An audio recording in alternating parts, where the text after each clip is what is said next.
പറഞ്ഞല്ലോ പാമ്പ് കടിച്ച എന്ത് ചെയ്യാനാ? അപ്പോൾ ഗൈസ് ഇന്ന് നമ്മൾ പാമ്പ് കടിച്ച എന്താ ചെയ്യേണ്ടതെന്ന് പറയാൻ പോവാണ്. പാമ്പ് കടിച്ച ആദ്യം നമ്മൾ ചെയ്യേണ്ട അയാളെ സമാധാനിപ്പിക്കുക. എന്നിട്ട് രണ്ടാമത് ചെയ്യേണ്ടത് എന്താന്ന് വെച്ചാൽ അയാളെ നമ്മൾ ഒരിക്കലും ഇരുത്തണം, അല്ലെങ്കിൽ നിർത്തണം. ഒരിക്കലും കിടത്തല്ല. അതെന്താ ചേട്ടാ കിടത്തിരുത്താത്ത എന്താന്ന് കൊണ്ടുവച്ചാൽ ഒരിക്കലും കിടത്തുമ്പോൾ ഇപ്പം ഇവിടെ കടിച്ചെങ്കിൽ പെട്ടെന്ന് ബ്ലഡ് നമ്മുടെ ഹൃദയത്തിലോട്ട് പാസ്സാവും. ബ്ലഡ് മാത്രമല്ല വിഷവും നമ്മുടെ ഹാർട്ടിലേക്ക് പെട്ടെന്ന് പാസ്സാവും. ചേട്ടാ അപ്പൊ നമുക്ക് കടിച്ചതിന് മുമ്പായിട്ട് അവിടെ കെട്ടിവെക്കാൻ പറ്റുമോ? നല്ല മുറുക്കി. അങ്ങനെ ഒരിക്കലും പറ്റത്തില്ല. നമ്മൾ ഇപ്പം ഇവിടെയാ കടിച്ചതെന്ന് വെച്ചോ, അപ്പം നമ്മൾ ഒരിക്കലും അതിൻ്റെ മുകളിൽ തന്നെ അത്ര ശരിക്കും വല്ല കയറൊക്കെ വെച്ച് കെട്ടല്.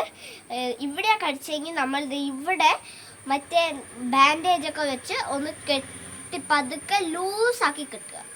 ചേട്ടാ മുറുക്കി കെട്ടി എന്ത് കിട്ടും? മുറുക്കി കെട്ടി എന്താ പറ്റുന്നതെന്ന് വെച്ചാൽ നമ്മൾ മുറുക്ക് കെട്ടി വെച്ച് എന്താ പറ്റുന്നതെന്ന് വെച്ചാൽ അത് പെട്ടെന്ന് തന്നെ എക്രോസ് എന്ന് പറയുന്ന ഒരു കണ്ടീഷനാവും. നമ്മുടെ ടിഷ്യൂസ് എല്ലാം പോവും. അപ്പം നമുക്ക് നമ്മുടെ ആ കൈയുടെ അത്രയും ഭാഗം നശിച്ചു പോവും. അപ്പം നമുക്ക് അത്രയും ഭാഗം വെട്ടിക്കളയേണ്ടി വരും.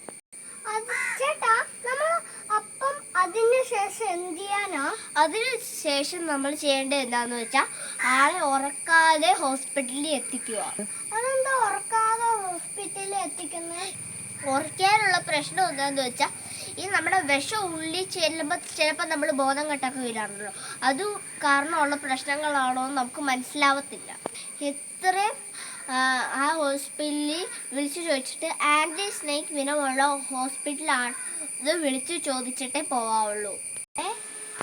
ചേട്ടാ അപ്പം ഇതൊക്കെയല്ലേ ചെയ്യണ്ടേ? അത് കഴിച്ച് ഇത് തന്നെയാണ് ചെയ്യേണ്ടത് നമ്മൾ. അങ്ങനെ താങ്ക് യു, ഒരു ജീവൻ രക്ഷിക്കുക.